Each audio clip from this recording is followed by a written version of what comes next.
Hello everyone, welcome to Step Up Academy. I'm Vanya Narain, your educator for English language. और जैसा कि आज आप देख पा रहे हैं, ये जैसे पीछे आप देख पा रहे हैं, आज हम करने वाले हैं एक पोएम लाइक पोम कुछ भी बोल सकते हैं। हम छोटे थे तो हम पोएम्स बोलते थे, तो आज तक भी पोएम्स ही बोलते हैं। आप चाहें तो आप पोम बोल सकते हैं। मेरा बड़ा पर्सनल फेवरेट है ये। अगर आप जॉनरा की बात करते हैं या अगर आप अलग अलग चीज़ों की बात करते हैं तो इंग्लिश लैंग्वेज में जो मज़ा पोएम्स पढ़ने में है उतना शायद प्रोज पढ़ने में नहीं आता। कंपेरेटिवली आसान भी होती हैं, ईजी भी होती हैं, बहुत सारी चीज़ें जो हैं अपने अंदर छुपाई हुई होती हैं, बहुत इसमें बहुत एक लिरिक्स होता है, म्यूज़िक होता है, बहुत सारी चीज़ें होती हैं, राइट। अब पोएम्स एंड पोम्स के बारे में मैं आपको पहले भी बता चुकी हूँ कि प्रोनाउंसिएशन जो है वो अलग अलग हैं। आजकल दोनों ही प्रोनाउंसिएशन एक्सेप्टेबल हैं। आप पोएम्स बोले तो भी ठीक है, पोम बोलेंगे तो भी ठीक है।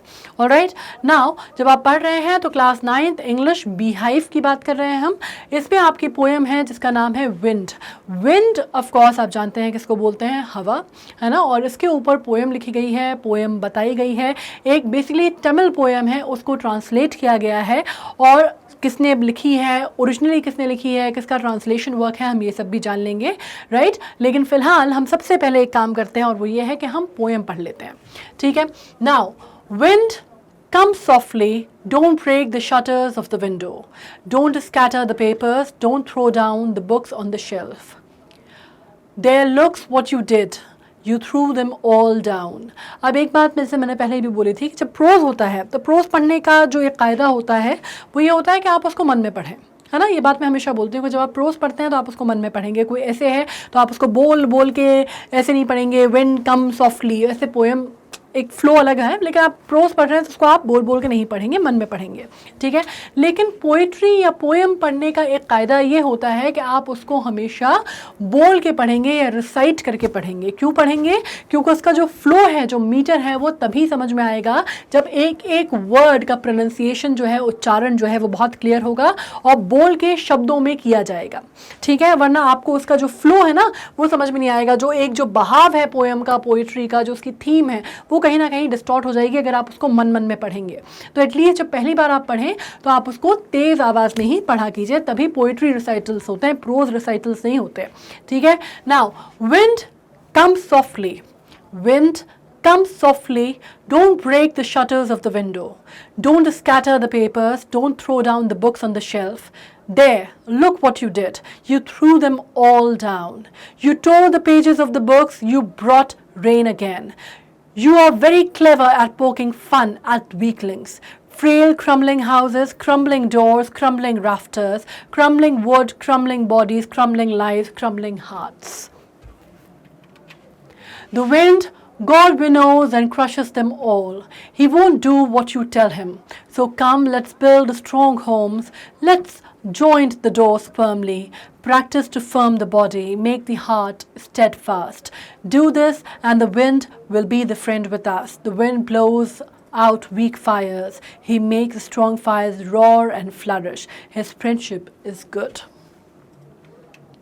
अब जो लाइन्स हमने पढ़ी हैं हमें क्या समझ में आया? इनिशियली जो बिगनिंग है, जो शुरुआत है, वो वहाँ पे हमने किसको एड्रेस किया है? हमने मतलब पोएट ने किसको एड्रेस किया है? विंड को, ठीक है। मतलब तेज़ हवा या हवा को उसने डायरेक्टली एड्रेस किया है, सीधी बात कही है, ठीक है। उन्होंने क्या कहा? विंड कम स्लोली, मतलब आपको क्या करना है? You need to come softly, आपको धीरे से आना है, राइट। आपको बोला गया है, उसने हिदायत दी है पोएम में विंड को कि भाई आपको आहिस्ता आना है, आसानी से धीरे धीरे धीमी गति का समाचार बन के आना है। आपको ब्रेक नहीं करने हैं, आपको विंडोज़ जो हैं वो बिल्कुल हिलानी नहीं है, ब्रेक नहीं करने हैं उनके विंडो पेन्स, आपको पेपर इधर उधर नहीं उड़ाने हैं, आपको बुक्स जो है शेल्फ से नीचे नहीं गिरानी है, ठीक है। तो इसमें हम बाद में वर्ड टू वर्ड इसका जो है लाइन टू लाइन एनोटेशन पढ़ेंगे। अभी हम मोटे मोटे तौर पर मतलब समझ लेते हैं कि बेसिकली पोएम में बात क्या हो रही है। तो मैं आपको एक चीज़ बता दूँ कि यहाँ पर सबसे पहले बात जो है वो एड्रेस टू विंड से शुरू हुई, ठीक है। मतलब पोएम में क्या किया? उसने एड्रेस किया विंड को सबसे पहले, ठीक है। यहाँ पे जैसे उन्होंने कहा you tore the pages, you brought rain again, you are very clever, right. यहाँ पे क्या बात हो रही है? What is being addressed, who is being addressed here? The wind is being addressed here. और यहाँ पे पर्सोनिफिकेशन हो रहा है, मतलब बिल्कुल वैसे पर्सोनिफाई किया जा रहा है विंड को जैसे आप किसी व्यक्ति से बात करते हैं, आप किसी इंसान से, किसी पर्सन से बात करते हैं तो बोलते हैं ना तुमने ऐसा किया, तुम ऐसा करते हो, you are like this, you are like that. बिल्कुल उसी टोन में यहाँ पे बात जो है वो किसके लिए हो रही है, विंड के लिए हो रही है, ठीक है। क्या बोला गया, you tore the pages of the book, you brought rain again, you are very clever at poking fun at weaklings. मतलब क्या, तुम जो कमजोर लोग हैं उनका मजाक उड़ाते हो या मजाक बनाते हो, ठीक है, तुम बहुत चालाक हो। तो मतलब कहीं ना कहीं एक इसमें आप कह सकते हैं गुस्से का भाव या एग्रेशन का भाव देखा जा रहा है, ये चीज समझ में आ रही है। दूसरा, पर्सोनिफाई किया जा रहा है विंड को, ये बहुत क्लियर है। और थर्ड चीज जो ये है कि उसके ऊपर एलिगेशंस पुट किए जा रहे हैं, ठीक है, ये चीजें क्लियर है। अब नेक्स्ट लाइन में जब हम बात कर लेते हैं, अब यहाँ पे हम देखते हैं कि यहाँ पे लाइन के जो मीनिंग है अगर आप यहाँ पे देखेंगे तो उसका जो फ्लो है थोड़ा सा उसमें चेंज आया है, ठीक है। पहले जहाँ पे पर्सोनिफाई किया जा रहा था विंड को और ये कहा जा रहा था कि विंड बहुत खराब है, तुम ऐसी हो, तुम वैसी हो, तुम ये तुम वो जो कहा जा रहा था, उससे थोड़ा सा जो मूड में चेंज आया है। एक आपकी जो टोन है, थीम है, उसमें परिवर्तन आया है। जो बात कही जा रही है, किस तरह से कही जा रही है, उसमें एक आप कह सकते हैं बदलाव जो है वो नजर आ रहा है, ठीक है, बिल्कुल साफ तौर पे।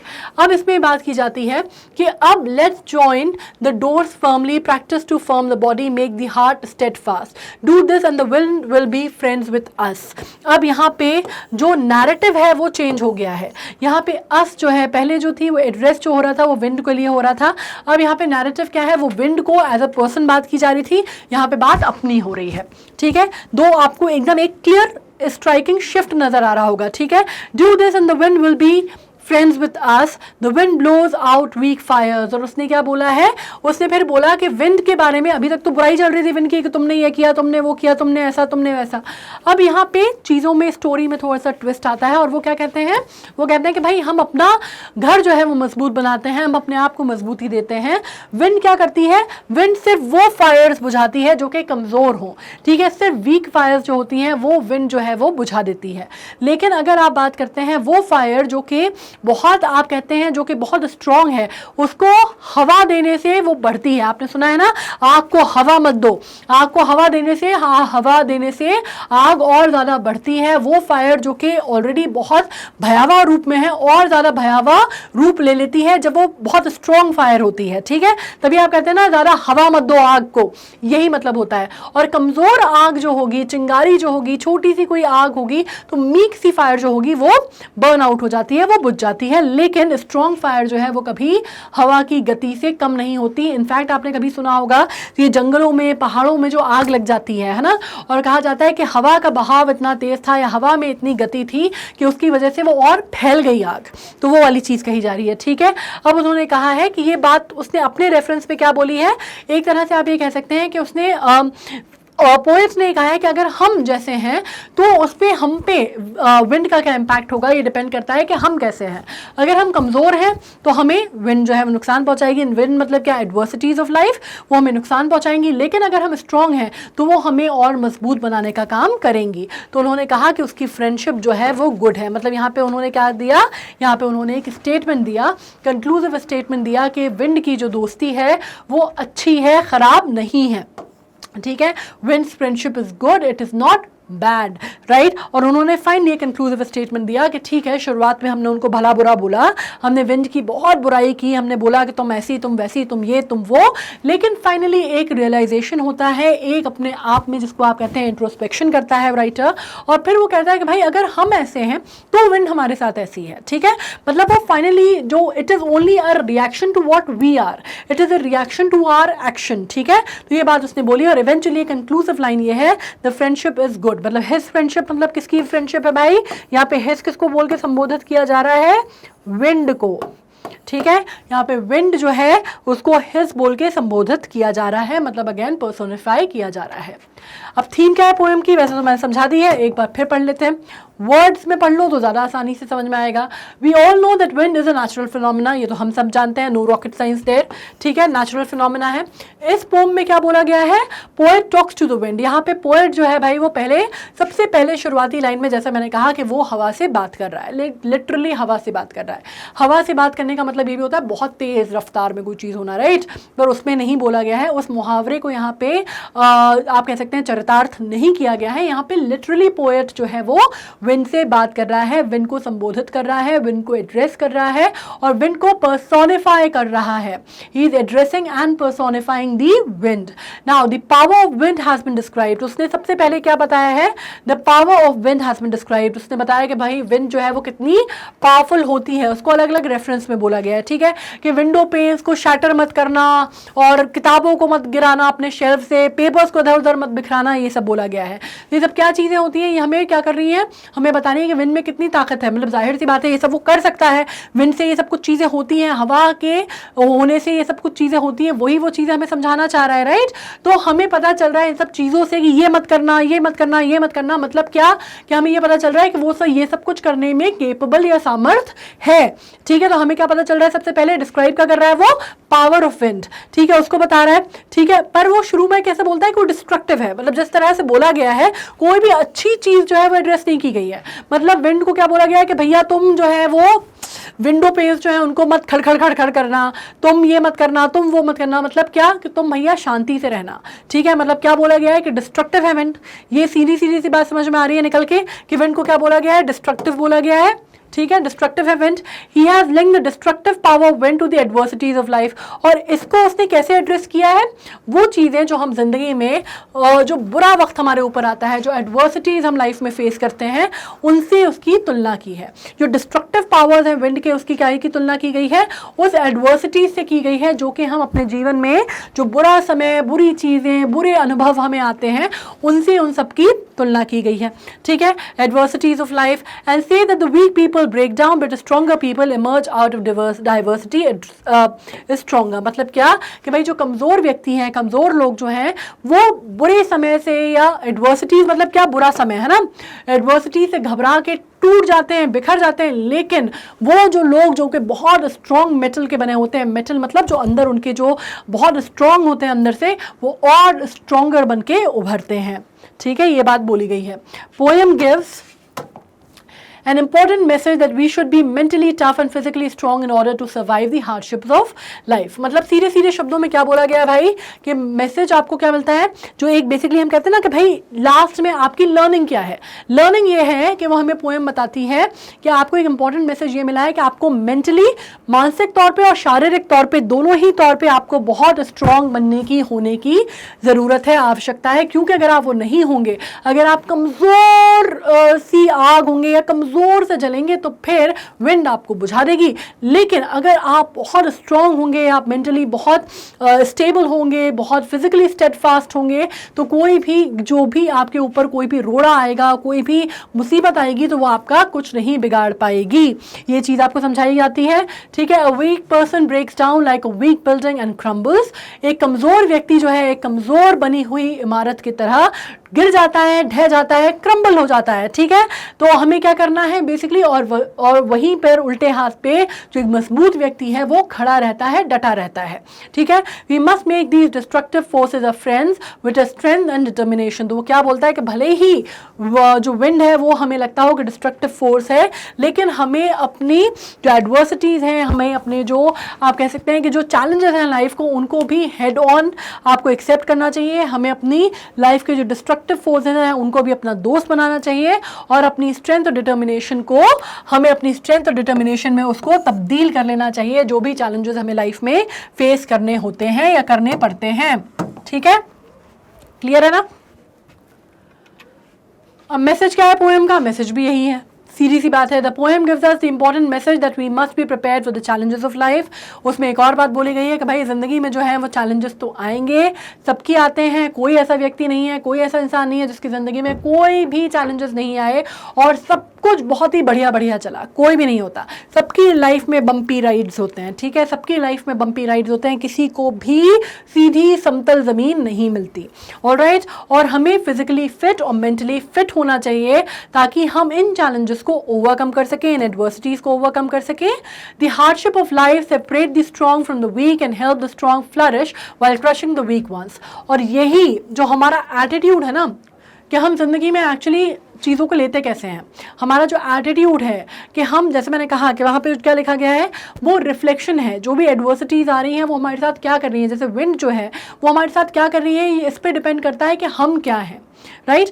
हमारा जो एक्शन होगा उसी के प्रति रिएक्शन आता है। ये बहुत एक सिंपल सा एक नियम है दुनिया का, ठीक है। तो यहाँ पे ये बात बोली जा रही है, हार्डशिप ऑफ लाइफ जो है वो एक स्ट्रॉन्ग मजबूत कैरेक्टर को एक वीकर कैरेक्टर से अलग करती हैं, ठीक है। और इसमें वीकर कैरेक्टर जब क्रम्बल कर जाता है, टूट जाता है, बिखर जाता है, हार जाता है, वहीं पर एक स्ट्रॉन्ग कैरेक्टर जो है वो अपनी और भी शक्तियों के साथ और उभरता है और निखरता है, ठीक है। इसको आप कह सकते हैं और क्रश कर देता है वो। और जब आप ये जो लड़ाई है ये साथ में चलती है, तो अगर आप विंड को गाली दे रहे हैं या आप उसको कोस रहे हैं तो आप कहीं ना कहीं एक कमज़ोर व्यक्ति हैं, क्योंकि उसको गाली देने से या उसको कोसने से वो आहिस्ता नहीं हो जाएगी, आपको अपने आप को ज़्यादा मजबूत करना होगा, ठीक है। Nobody in the world cares for the weak, और ये कहते हैं कि भाई दुनिया में चलता वही है जो कि मजबूत होता है, ठीक है। कमज़ोर व्यक्ति की, कमज़ोर इंसान की कोई पूछ परख दुनिया में नहीं होती। So we must make ourselves strong in order to overcome the adversities of life and emerge as a winner. तो अगर हम जिंदगी में उभरना चाहते हैं, कुछ बनना चाहते हैं, कुछ बन के दिखाना चाहते हैं, तो हमें क्या करना पड़ेगा, हमें अपने आप को बहुत मजबूत बन के उभरना और निखरना पड़ेगा, हमें एडवर्सिटीज को ओवरकम करना पड़ेगा और हमें इमर्ज होना पड़ेगा as a winner. Alright,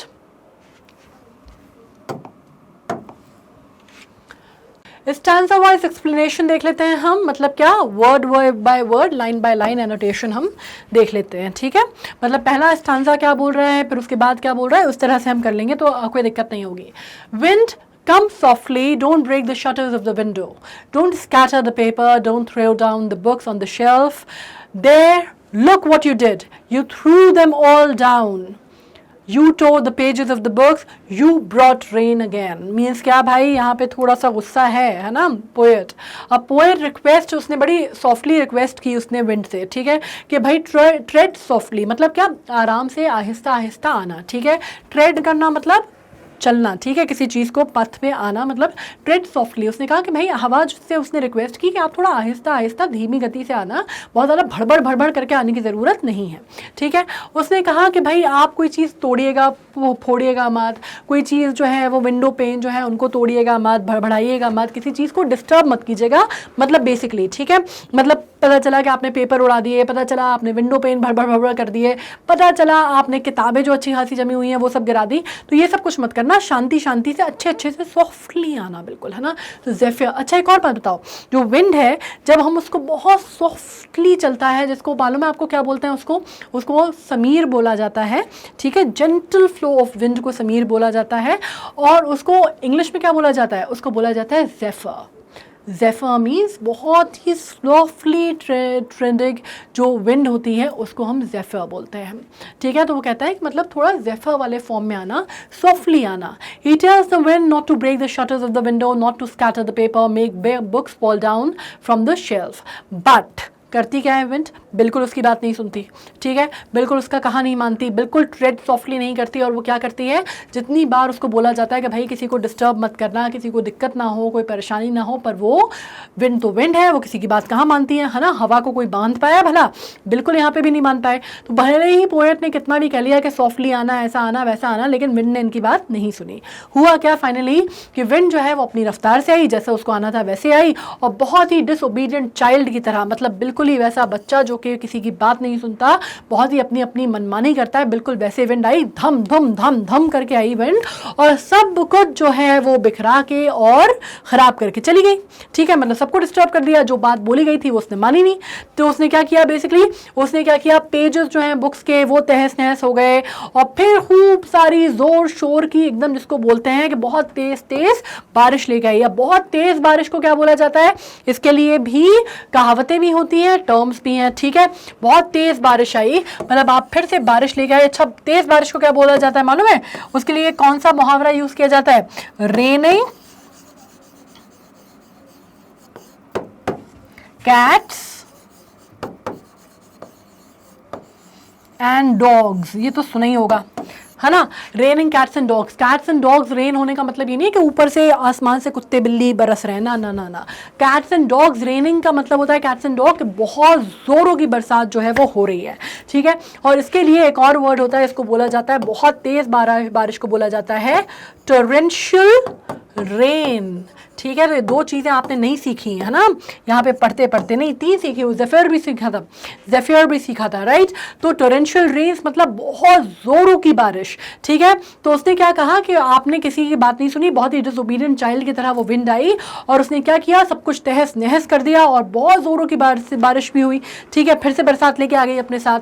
the poet is vexed मतलब क्या, इरिटेटेड, अनॉयड, ठीक है। Poet is basically very very annoyed, गुस्सा हो गया पोएट, है ना। उसकी टोन में ही समझ में आ रहा है कि भाई कितना गुस्सा हो गया वो, कि उसने बोला कि तुमने फिर ऐसा किया, तुमने फिर वही काम किया जो तुमसे मना किया गया, ठीक है। तो बिल्कुल वैसे ही पोएट गुस्सा हो गया और वो डांट रहा है, ठीक है। और उसने फाइनली ब्लेम किया विंड को, उसने सारा जो उसका गुस्सा था वो विंड पे निकाल दिया कि तुमने ऐसा किया, तुमने वैसा किया, तुमने बात नहीं सुनी, तुमने सब डिस्ट्रक्शन कर दिया, तुमने सब चीजें जो है वो खराब कर दी, ठीक है। तो ये लाइन आपको क्लियर हो गई है।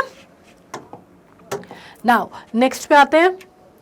You are very clever at poking fun at weaklings, मतलब उसने क्या कहा कि आप बहुत क्लेवर हो, मतलब क्लेवर मतलब कैसे हो, poking fun at the weaklings, ये तो वीकलिंग्स, ये अब नेक्स्ट लाइंस हैं, पहले पढ़ लेते हैं फिर मतलब जानेंगे, ठीक है।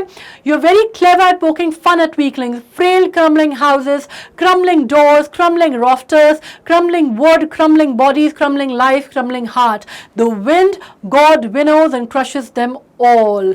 मतलब ये लाइन जो है ये आप याद कीजिए कि क्या बात हो रही थी जब मैंने आपको पढ़ाया था अभी, जब हमने पोएम पढ़ी थी तो हमने क्या बात की, हमने 2 चीज़ें बात की थी, राइट। हमने वीक और स्ट्रॉन्ग के बारे में बात की थी। तो यहाँ पे किसके बारे में बात हो रही है, वीक के बारे में, जो कि कमज़ोर लोग होते हैं उनके बारे में, ठीक है। वीकलिंग्स किनको बोला गया है, जो कमज़ोर लोग होते हैं उनके बारे में कहा गया है। The poet says the wind is cruel, उन्होंने कहा कि पोएट ने कहा कि भाई विंड जो है बहुत क्रूअल है, वो उसमें किसी के लिए दया भाव नहीं है, बिल्कुल भी कोई दया भाव नहीं है। और वो क्या करता है, he teases and destroy the weak, मतलब उसको मजा आता है कमजोर लोगों का परेशान करने में, उनको मजाक उड़ाने में, उनको डिस्ट्रॉय करने में, उनको तंग करने में विंड को मजा आता है। और उसके अंदर कोई दया भाव नहीं है, वो दयाहीन है। ये बात उसने बोली कि वो वीकलिंग्स का मतलब पोक फन मतलब उनका मजाक उड़ाना, उनकी जो स्थिति है उसको ना समझ के उसका अनादर करना, ठीक है, उसको मजा आता है। वर्ड क्रम्बलिंग जो है बहुत बार यूज हुआ है, ठीक है, यहाँ पे मल्टीपल टाइम हुआ है, जिसको एम्फसाइज करने के लिए फोकस किया गया है।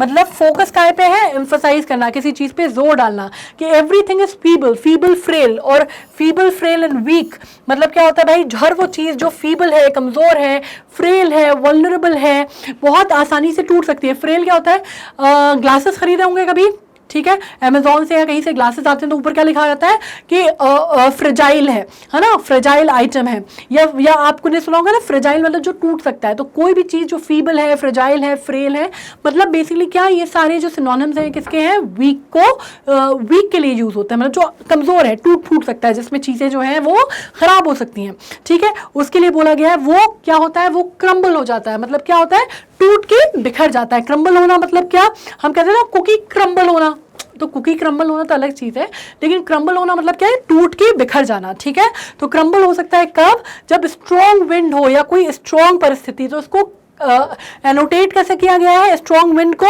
स्ट्रॉन्ग सर्कमस्टांसेस या स्ट्रॉन्ग सिचुएशन से, स्ट्रॉन्ग परिस्थिति से, कि मतलब अगर परिस्थितियां स्ट्रॉन्ग होंगी तो कमजोर आदमी या कमजोर व्यक्ति जो है वो टूट के बिखर जाता है। लेकिन जो बहुत मजबूत इंसान होता है उसके साथ ये नहीं होता, लेकिन वो अपन आगे पढ़ेंगे, अभी कमजोरी की बात हो रही है, ठीक है।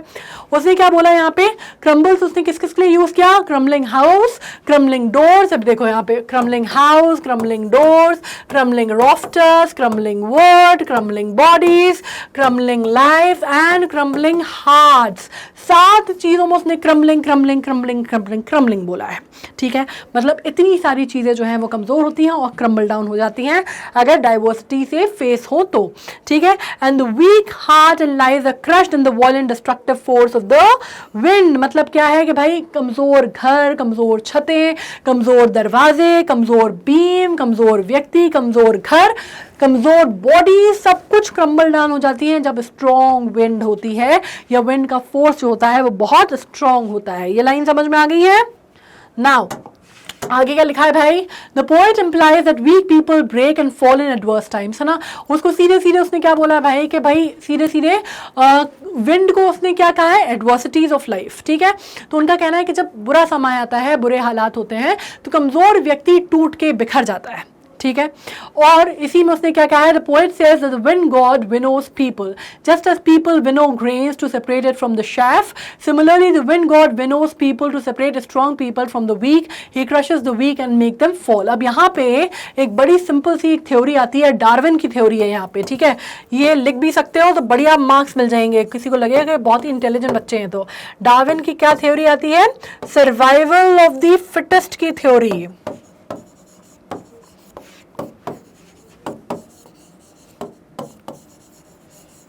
ठीक है।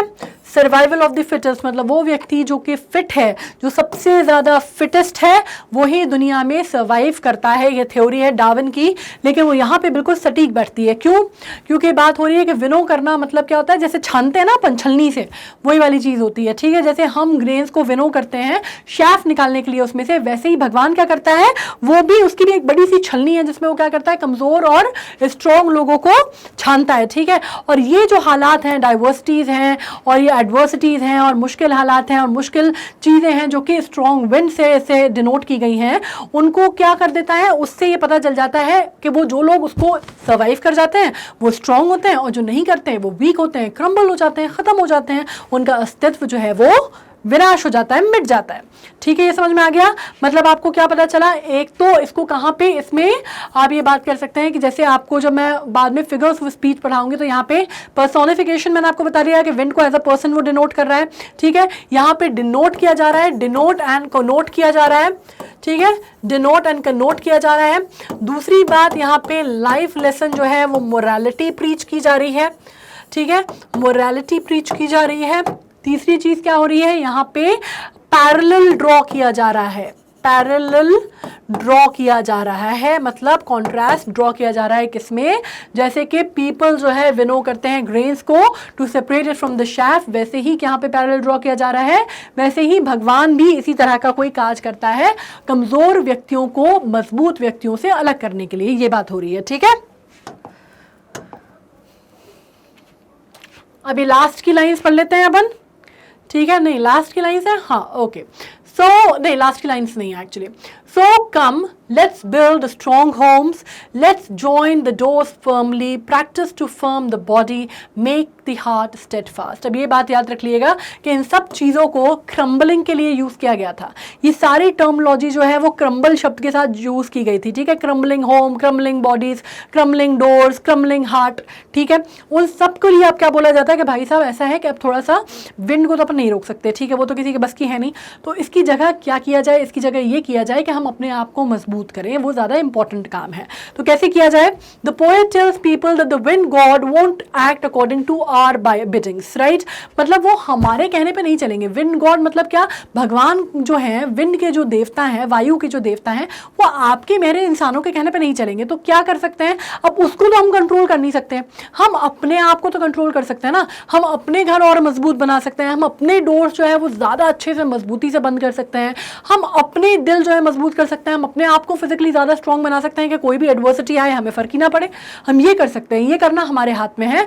विंड को कंट्रोल करना हमारे हाथ में नहीं है, ठीक है। तो फाइनली वो पहले तो बहुत कोसता है, बुरा बुरा बोलता है, विंड को दुनिया भर की बातें बोलता है, फाइनली लेकिन रियलाइज़ करता है कि यार हमें अब खुद ही अपने आप को ठीक करना, फिक्स करना ज़्यादा ईजी सोल्यूशन है, उसको हम कितना भी क्रिप कर लें, nothing will come of it, ठीक है। तो क्या बोलता है, the poet tells people that the wind god won't act according to our bidding and hence to save ourselves from destruction we must build strong homes and firm doors to keep out strong wind, we must make a bodies strong and a heart firm in order to overcome the storms of life. मतलब हमें अपने आप को मजबूत बनाने की ज़रूरत है, हमें खुद को मजबूती देने की ज़रूरत है अगर हम चाहते हैं कि हमारी ज़िंदगी जो है वो सुरक्षित रहे और उसमें किसी भी तरह की बाहर की विंड या किसी भी चीज़ का बहुत ज़्यादा असर ना हो, ठीक है। मतलब ये वो कहता है कि भाई ये हमारा दायित्व है, हम किसी और से ही उम्मीद नहीं कर सकते कि हमारी लाइफ की सिचुएशन को समझे और हमारे लिए थोड़ा सा कंसिडरेट रहे या लिबरल रहे, वो नहीं होगा। तो हमें ही अपने आप को ये मजबूती देनी होगी, हमें ही अपने आप को स्ट्रॉन्ग फुट पे रखना होगा। हमें ही एडवर्सिटीज़ को फेस करने के लिए अपने आप को मजबूत बनाना होगा। हम ये एक्सपेक्ट नहीं कर सकते कि हमारी ज़िंदगी में कोई एडवर्सिटी या उतार चढ़ाव आए ही ना, सब कुछ बढ़िया बढ़िया हो, सब कुछ चंगा भला रहे, ये हम नहीं एक्सपेक्ट कर सकते। ठीक है, तो हमें क्या करना है, हमें अपने आप को मजबूत बनाना है। ये लाइन समझ में आई है? नेक्स्ट पे आ जाओ। Do this and the wind will be friends with us. The wind blows out weak fires, he makes the strong fires roar and flourish. His friendship is good, we praise him every day. ठीक है, अब क्या मतलब आया भाई? If we strong and prepared, अगर हम strong हैं, prepared हैं, we will find that the wind will become our friend. अगर हम अपने आप में मजबूत हैं, अपने आप में तैयार हैं, prepared हैं, सशक्त हैं, तो हमें किसी भी चीज़ से डरने की ज़रूरत नहीं है। हम ये समझेंगे कि भाई एडवर्सिटीज़ भी जो आती हैं वो हमें मजबूती देने के लिए आती हैं, वो भी हमें मजबूत बनाने के लिए आती हैं। मतलब जिसको कहते हैं ना, टेस्ट ऑफ फायर जो है वो सबसे फाइनेस्ट स्टील बनाता है।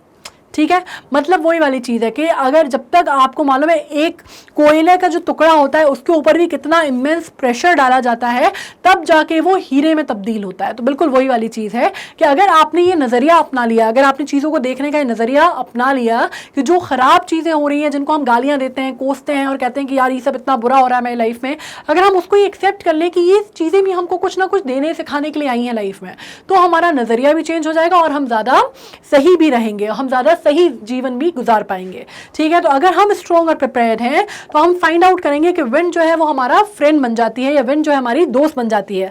विंड जो है वो फेवर करती है किसको? स्ट्रॉन्ग को। ठीक है, मतलब अगर आपको मालूम है कि जो हालात हैं, सिचुएशन है, भगवान है, वो भी अगर आप बात करते हैं तो वो हमेशा ब्रेवेस्ट को सपोर्ट करता है या ब्रेवेस्ट को फेवर करता है, like everyone in the world. मतलब जैसे आप कहते हैं ना उगते हुए सूरज की पूजा होती है हर जगह पूरी दुनिया में, तो विंड भी बिल्कुल वैसी है। अगर आप स्ट्रॉन्ग हैं तो आपको सपोर्ट किया जाएगा, आपको माना जाएगा, आपको समझा जाएगा, आपकी इज्जत की जाएगी। नहीं है तो आप क्रम्बल हो जाएंगे, आप खत्म हो जाएंगे। ठीक है, it will destroy us if the fire inside us is weak. अगर हम कमज़ोर हैं, इंसानी तौर पर अगर हम कमज़ोर हैं तो हमें ख़त्म कर देगी, विनाश कर देगी हमारा। ठीक है, लेकिन अगर हम स्ट्रॉन्ग हैं, अगर हम अंदर से मजबूत हैं, तो वो हमें और ज़्यादा मजबूती प्रदान करने के लिए आती है, वो हमें और ज़्यादा फ्लरिश करने के लिए, और रोर करने मतलब और तेज़ रोर करना किसको बोलते हैं? दहाड़ना, राइट, और हमें मजबूती देने के लिए और हमें बाहर, we have to push us out, right, it is here, right, वो चीज़ करती है, सक्सीड करने में हमें और ज़्यादा मदद करती है। The poet ends by saying that the friendship with the wind is good.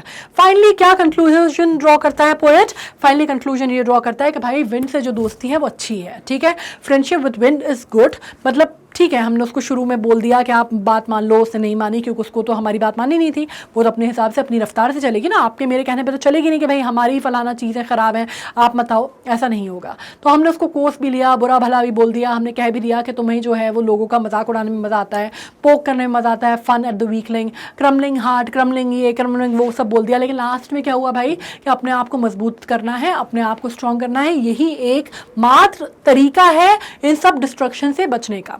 ये चीज़ समझ में आ गई? तो फाइनली लास्ट में कंक्लूजन क्या होता है? All well that ends well, सब भला अंत भला तो सब भला, कि भाई दोस्ती जो है वो विंड के साथ वो एक अच्छी चीज़ है, गुड चीज़ है, and as it will help us to succeed and fly high in life, क्योंकि ये हमें ज़िंदगी में आगे बढ़ने के लिए प्रेरित करेगी।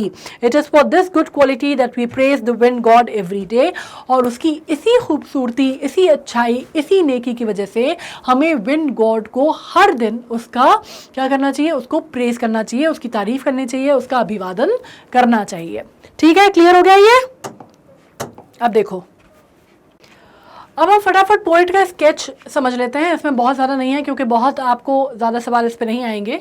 अब ये एक, जैसे मैंने कहा कि बहुत फेमस तमिल पोएम थी, उससे ट्रांसलेट किया गया है। तो तमिल पोएम किसने लिखी थी? सुब्रमण्या भारती ने लिखी थी। ठीक है, सुब्रमण्या भारती, आप यहाँ पे देख पा रहे हैं इनको, सुब्रमण्या भारती ने लिखी थी। 1882 से लेकर 1921 के बीच में इनका मतलब इनका लाइफ स्पैन है। ठीक है, और बहुत फेमस तमिल पोएट के नाम से ये जाने जाते हैं, बहुत फेमस इनके वर्क्स रहे हैं, स्पेशली पेट्रियाटिज्म या देशभक्ति से रिलेटेड, और प्री इंडिपेंडेंस एरा में इन्होंने बहुत कुछ लिखा जो कि बहुत फेमस था। ठीक है, स्पेशली आप कह सकते हैं कि देशभक्ति और पेट्रियाटिक राइटिंग के लिए बहुत जाने जाते हैं, और इनका वर्क जो है वो ट्रांसलेट किसने किया? ये जो पोएम है वो किसने ट्रांसलेट की? उनका नाम है A.K. रामानुजन। ठीक है, और ये कन्नड़ और इंग्लिश पोएट थे, इन्होंने ज़्यादातर ट्रांसलेशन में काम किया है। इनके काम जो है ट्रांसलेशन के बहुत फेमस माने जाते हैं, स्पेशली इन्होंने क्लासिकल और मॉडर्न पोएट्री को बहुत ट्रांसलेट किया है। अगर आप बात करते हैं वर्निकुलर लैंग्वेज से इन्होंने इंग्लिश में ट्रांसलेशन का काम बहुत बेहतरीन किया है और काफ़ी ज़्यादा ये उसके लिए जाने जाते हैं। अब इसमें मैं लिटरेरी डिवाइसेस की बात कर लेते हैं कि कौन कौन सी लिटरेरी डिवाइसेस हैं। मैं आपको एक बार बता दूं कि कोई भी राइमिंग स्कीम इस पोएम में नहीं है। ऐसी पोएम को हम क्या बोलते हैं जिसमें कोई राइमिंग स्कीम नहीं होती, उसको बेसिकली लिटरेरी लैंग्वेज में बोला जाता है फ्री वर्ड्स। कुछ वर्ड्स इधर उधर आपको लगेंगे कि आप एक दूसरे से राइम कर रहे हैं, बट लिटरली अगर आप पैटर्न फॉलो करने की बात करेंगे, जैसे मैंने कहा था ना आपसे कि हम आयम्बिक टेट्रामीटर, या आपने इस तरह से सुना था कि ए बी बी ए, इस तरह की जो राइमिंग पैटर्न्स हैं वो आपको यहाँ पे नहीं मिल रहा है। ये बेसिकली फ्री वर्स या फ्री फ्लोइंग पोएम है, ठीक है। एपोस्ट्रोफी, एपोस्ट्रोफी किसको बोलते हैं? When come softly. ये जो एपोस्ट्रोफी दिख रहा है ना, एपोस्ट्रोफी, ये जो an animate object is directly being addressed by the poet, इसमें पर्सोनिफिकेशन भी आप इसको कह सकते हैं। ये एपोस्ट्रोफी साइन वाले एपोस्ट्रोफी की बात नहीं हो रही है, ठीक है। वो जो एपोस्ट्रोफी अपन वो पंक्चुएशन में बात करते हैं उसकी नहीं। एपोस्ट्रोफी यहाँ पे बोलते हैं जब आप अनएनिमेटेड ऑब्जेक्ट, मतलब जो कि जिंदा नहीं है, इंसान नहीं है, पर्सन नहीं है, उसको आप एज अ पर्सन एड्रेस करते हैं, ठीक है, उसको हम क्या बोलते हैं? एपोस्ट्रोफी बोलते हैं। जैसे यहाँ पे उसने कहा विंड कम सॉफ्टली, तो ये चीज़ यहाँ पे एपोस्ट्रोफी का बेहतरीन एग्जाम्पल है ना। एनाफोरा, एनाफोरा किसको बोलते हैं भाई? When the word is repeated at the start of 2 और more consecutive lines। मतलब आपको क्या पता है कि एनाफोरा डिवाइसेस कब हम कहते हैं?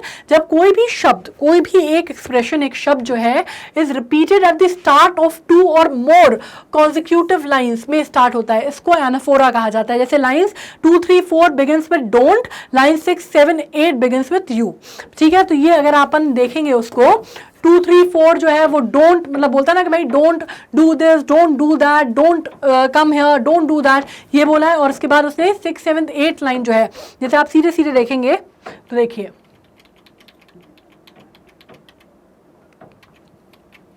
देखो ये जो है ना डोंट डोंट डोंट, ठीक है, फिर यू यू यू, ठीक है, ये जो चीज़ है इनको हम बोलते हैं एनाफोरा, ठीक है, कि एक वर्ड जो है कॉन्जिक्यूटिवली यूज हो रहा है, इसको हम क्या लिटरेरी डिवाइस बोलते हैं? एनाफोरा। ऑलराइट, अब आ जाते हैं हम कहाँ गए, हम एनाफोरा पे थे। Okay, personification, wind has been personified, ये तो मैं आपको पहले ही बोल दिया था। when the poet says you are, he is referring to wind as you, that means he is treating wind as a person। ये बात तो अपन ने पहले ही डिस्कस कर ली, ठीक है। तो कहीं ना कहीं personification और apostrophe काफ़ी कुछ मिलते जुलते से हैं। Repetition, repetition obviously crumbling word कितनी बार रिपीट किया गया है ना। क्रम्बलिंग वर्ड के रिपीटेशन से ही हम समझ जाते हैं कि भैया रिपीटेशन तो बहुत ज़्यादा यूज़ हुआ है इसमें। रिपीटेशन मतलब कितनी बार हुआ है, किस लिए हुआ है? ये एम्फोसाइज देने के लिए, जोर डालने के लिए, वरना एक बार क्रम्बलिंग बोल देते तो भी काम चल जाता। लेकिन ये जो crumbling crumbling crumbling crumbling houses, crumbling bodies, crumbling heart, ये सब जो बोला गया है वो क्या है? एम्फोसाइज या जोर डालने के लिए बोला गया है, ठीक है। मतलब वो क्या कहता है? The poet wants to say that the wind crushes everything that weak, मतलब यहाँ पे ये फोकस करने के लिए कि विंड जो है सबको, हर उस चीज को क्रश कर देती है जो कि वीक होता है, इसलिए बोला गया है, ठीक है। इसलिए वर्ड क्रम्बलिंग बार बार रिपीट हुआ है। Alliteration, the repetition of the consonant sound in sound close connection, wind winnows. अब मैंने आपको इसका एग्जाम्पल जो है मैं बार बार आपको बोल चुकी हूँ, वोंट वॉन्ट, ठीक है। अब ये वोंट वॉन्ट जो है ज्यादा सुनाई दे रहा है। जैसे जब मैंने आपको बोला था ना, इलिटरेशन काफी कुछ वैसे होते हैं जब हम क्या बार बार बोलते हैं, जैसे हमारे टंग ट्विस्टर्स होते हैं, है ना। टंग ट्विस्टर अपने आप में भी एलिट्रेशन है, ठीक है, उस पर बोलते हैं। जैसे ये मैं हमेशा बोलती हूँ, कोई भी लाइन, जैसे आप एक वोवल साउंड या एक कंसोनेंट साउंड अगर बार बार रिपीट हो रहा है, जैसे यहाँ पे वोंट वॉन्ट है, या मैंने जैसे कहा टंग ट्विस्टर है, ठीक है, तो ये विंड विनोज है, तो यहाँ पे डब्ल्यू डब्ल्यू के साइन था वो आ रहा है ना, तो इसको एलिट्रेशन बोलते हैं, ठीक है। सिम्बोलिज्म क्या होता है भाई? सिम्बोलिज्म का मतलब होता है means that the thing refers to some other thing. मतलब यहाँ पे जैसे मैंने कहा कि एक तो कोई चीज़ को किसी और चीज़ से तुलना में आप यूज़ कर रहे हैं, ठीक है, कोई चीज़ किसी और चीज़ के तुलनात्मक उसमें देखी जा रही है। The wind is a symbol, wind को किसकी तरह बोला गया है? सिंबल के तौर पे। क्यों बोला गया है इसको? विंड को क्या सिंबलाइज करने की बात हो रही है? एडवर्सिटीज ऑफ लाइफ, है ना। जो लाइफ के जो बहुत ही भारी पल होते हैं उनको आपको, आपकी जो हालात होते हैं, डिफिकल्टीज, एडवर्सिटीज या डिफिकल्टीज ऑफ लाइफ से लाइफ को कैसे सिंबलाइज किया गया है, विंड के जरिए, ठीक है। It refers to the challenges in life, इसको चैलेंजेस इन लाइफ के लिए यूज किया गया है। Now he is using wind as a symbol for the adversities in a life. ये चीज क्लियर हो गई है। आप क्वेश्चन आंसर्स पे आ जाते हैं, ज़्यादा भारी भरकम क्वेश्चंस नहीं है, हमने ऑलरेडी सब कुछ पढ़ लिया है तो आपको दिक्कत नहीं होगी। What are the things that wind does in the first stanza. भाई पहले स्टैंजा में विंड ने क्या क्या किया है बताओ। विंड जो है वो बहुत वायलेंटली एक तो ब्लो हो रही है, ब्लो होना मतलब चलना है ना, हवा जो है बहुत वायलेंटली चल रही है और डिस्ट्रॉय कर रही है सब कुछ जो भी उसके रास्ते में आ रहा है, ठीक है। वो क्या करती है, शटर्स जो है विंडोज के वो स्कैटर कर दिए उसने, तोड़ दिए, शैटर कर दिए, ठीक है। शटर्स शटर शटर शटर अगर मैं यहाँ पे बोल रही हूँ ना तो ये शटर शटर भी क्या हो गया, एलिट्रेशन हो गया, ठीक है। शटर शटर कर दिया उनसे, ठीक है। मतलब इसमें आपको समझ में आ रहा है ना, श का साइन भी हो रहा है और टी का भी साइन हो रहा है, तो ये बेहतरीन एग्जांपल है एलिट्रेशन का, ठीक है। खैर यहाँ पे बात कर लेते हैं, शटर्स ऑफ द विंडो क्या कर दिया उसने, शटर कर दिया। स्कैटर क्या किया, पेपर स्कैटर भी लिख सकते हो उसमें, यहाँ पे स्कैटर भी आ जाएगा, ठीक है। पेपर बुक्स को क्या किया उसने, शेल्फ से नीचे गिरा दिया, टियर कर दिए पेजेस और बहुत सारी बरसात अपने साथ लेके आई, ठीक है। ये चीजें समझ में आ गई। Now, what does the poet say? The wind god winnows. Wind god क्या विनो करते हैं भाई, यहाँ पे क्या किया गया है, एक पैरेलल ड्रॉ किया गया है, ठीक है। Wind god winnows means the nature sifts. Sifts मतलब छानना, ठीक है। Weak things from the strong one, everything that is weak is tossed by the powerful wind and gets destroyed. जो भी चीज कमजोर है, वीकलिंग है, वो पावरफुल विंड या पावरफुल एडवर्सिटी ऑफ लाइफ से डिस्ट्रॉय हो जाएगी, उसके सामने टिक नहीं पाएगी, ठीक है। Just like the winnower separates grain of wheat from the chaff, जैसे हम जब गेहूं छानते हैं तो उसको छलनी में से जब हम छानते हैं तो जो भी कचरा होता है वो रह जाता है, राइट। वैसे ही उसी तरह से क्या किया जाता है, वैसे ही जो विंड गॉड है, वायु देवता है, वो क्या करते हैं, वीक को स्ट्रॉन्ग से सिफ्ट के जरिए, एक तरह की सिफ्ट है, उसे छान के अलग कर देते हैं, ठीक है। What should we do to make friends with the wind? हमें विंड के साथ दोस्ती करने के लिए क्या करना है, We must make ourselves strong to face the violent wind. हमें खुद को इतना मजबूत बनाना है, हमें अपने अंदर वो मजबूती पैदा करनी है कि वायलेंट विंड जो है हमारा कुछ ना बिगाड़ सके।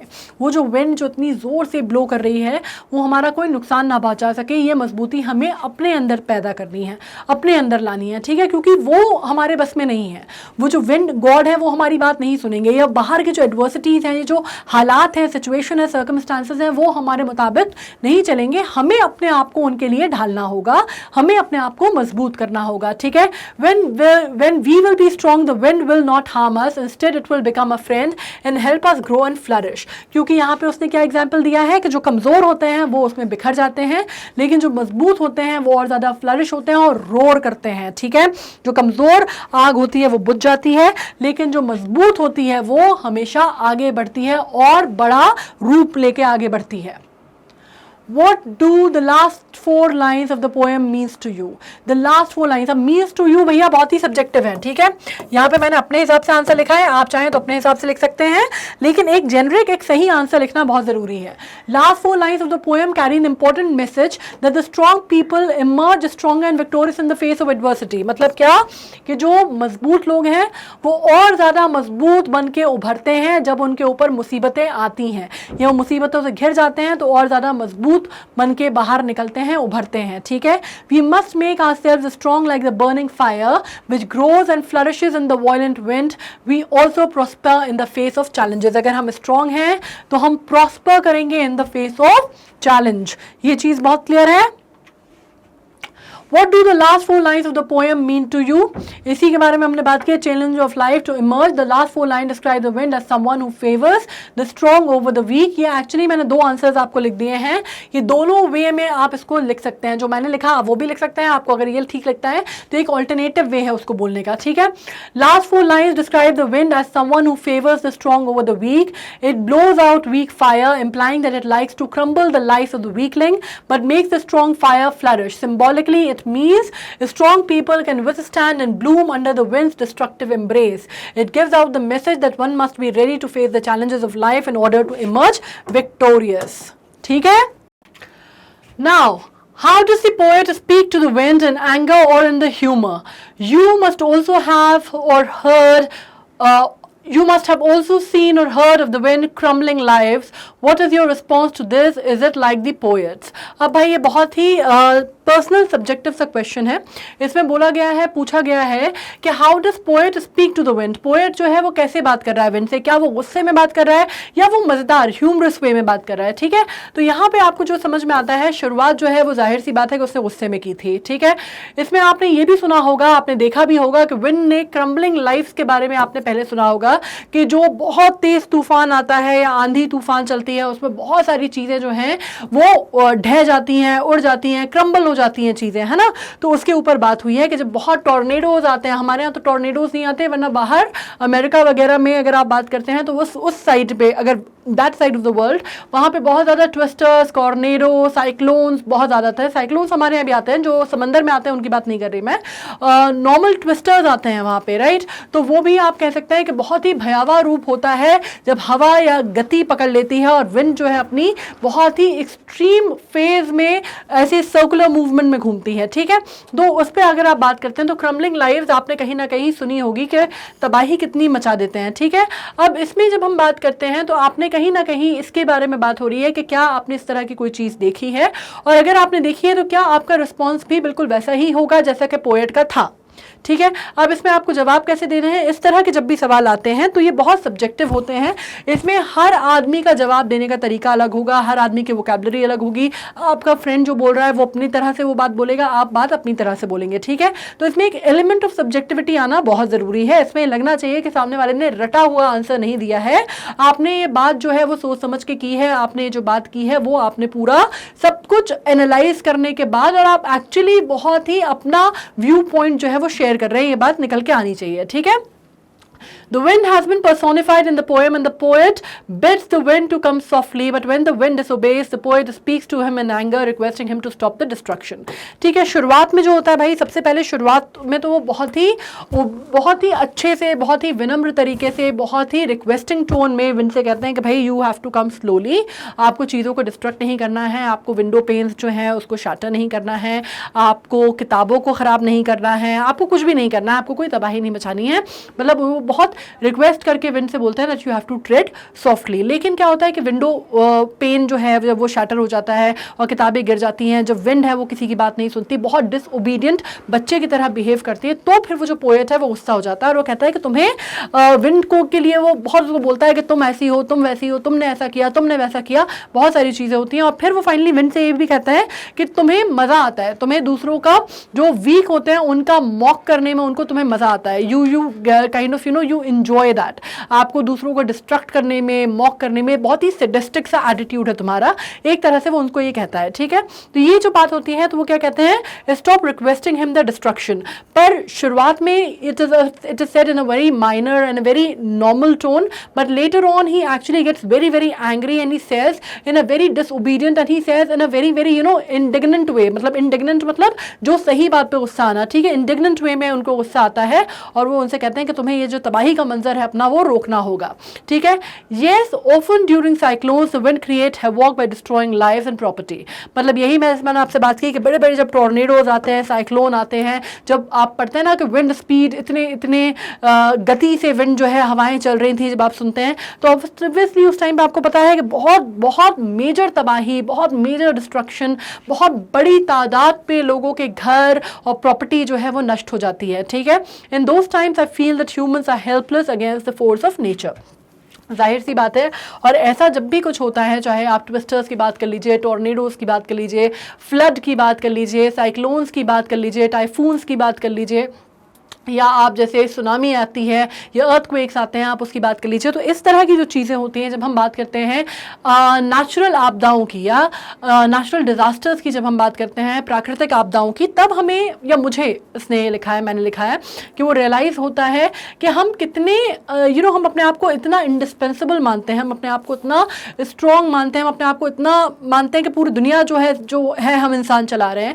लेकिन तब हमें ये समझ में आता है, हमें अपनी ह्यूमिलिटी जो है उसका अंदाज़ा होता होता है कि एक्चुअली हम इतने बड़े नहीं हैं या we are very small in the scheme of things, और हमारा जब फोर्स के सामने, जो नेचुरल फोर्स है या फोर्सेस ऑफ नेचर है, उनके सामने हमारा कोई जोर नहीं है, and we are just helpless creatures, right. तो ये उसने बोला है, इसको आप इसी तरह आप फॉर्मुलेट कर सकते हैं आंसर। अगर आप कुछ इसमें ऐड करना चाहें तो आप ऐड भी कर सकते हैं, ठीक है।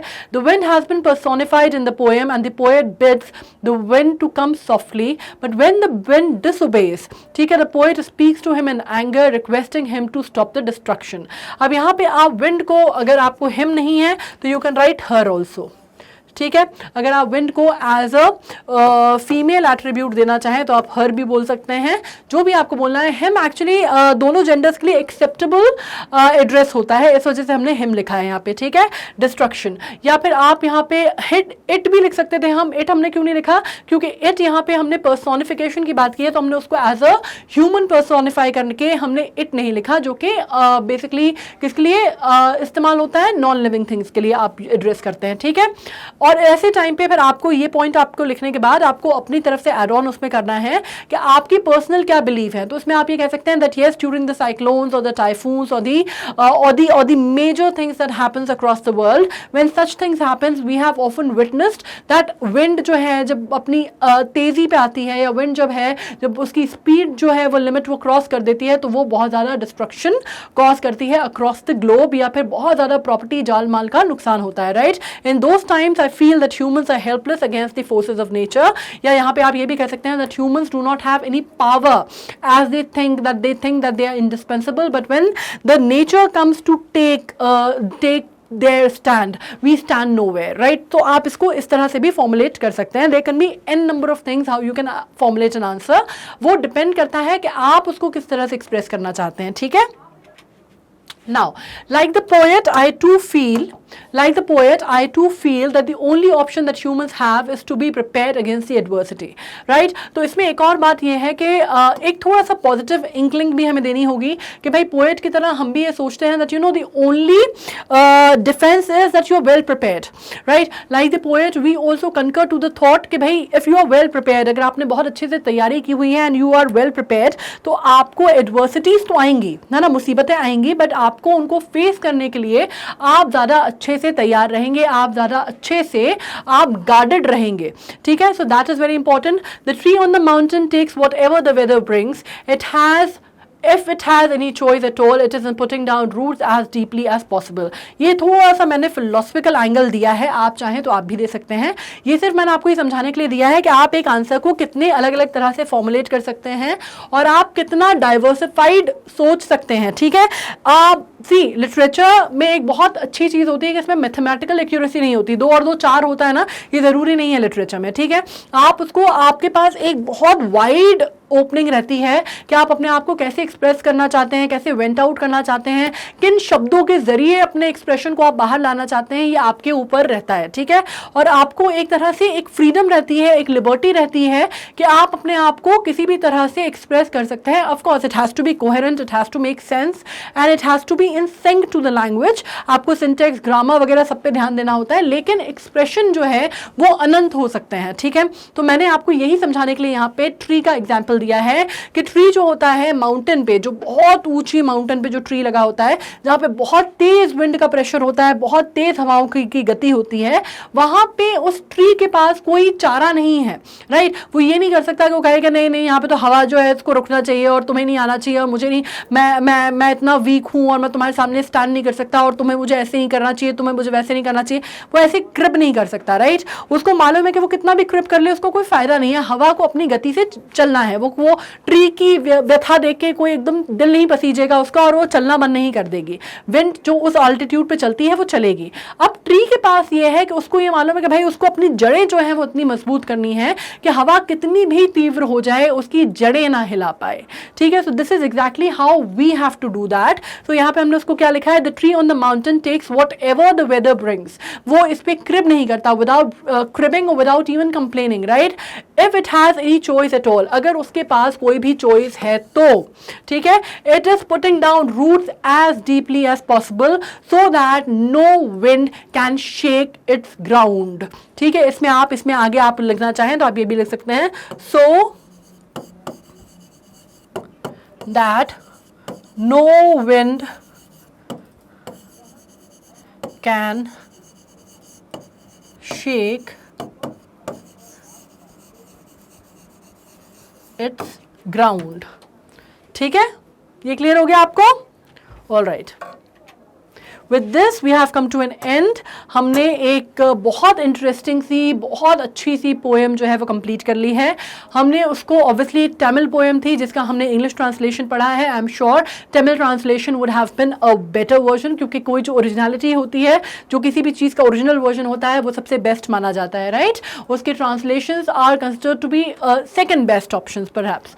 लेकिन हमने पढ़ लिया है। अगर कोई भी आपको इसमें डाउट है, कोई चीज़ ऐसी है जो समझ में नहीं आई, हालांकि बहुत सिंपल सी पोएम थी, हमने एनोटेट भी किया है, हमने स्टैंजा वाइज भी समझाया, तो मुझे नहीं लगता कि कोई इश्यूज़ होंगे इसमें। ऑफ कोर्स आप उसको किस तरह से एक्सप्लेन करते हैं, एक्सप्रेस करते हैं, वो आपके ऊपर होगा कंप्लीटली।